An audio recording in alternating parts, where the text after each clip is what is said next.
For this video, I'm gonna share with you how to clean your mousepad with the easiest method that everyone can do at your home. And after this video, your mousepad should be from this to this.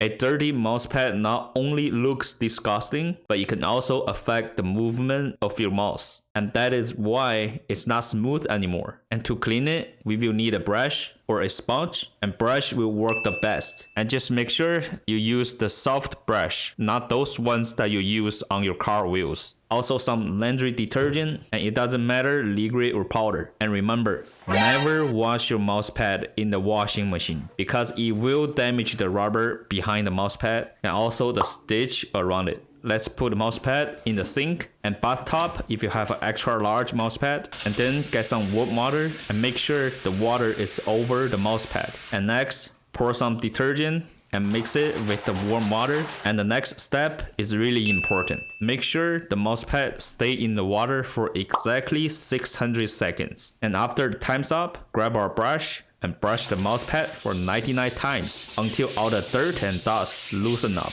And then rinse the mousepad with the fresh water. Make sure all the detergent is washed away. And next, you can just hang it with a hanger over the shower head or outside under a shade. Remember, never place the mousepad under the direct sunlight because it may damage the pad. And for the faster drying, get a microfiber towel and pick up all the water from the mousepad and then blow dry with a medium or lower heat. And after all these simple steps, you will have your brand new used mousepad. I hope this little short video is helpful, and thumb up if you like it and subscribe if you love it. Peace out.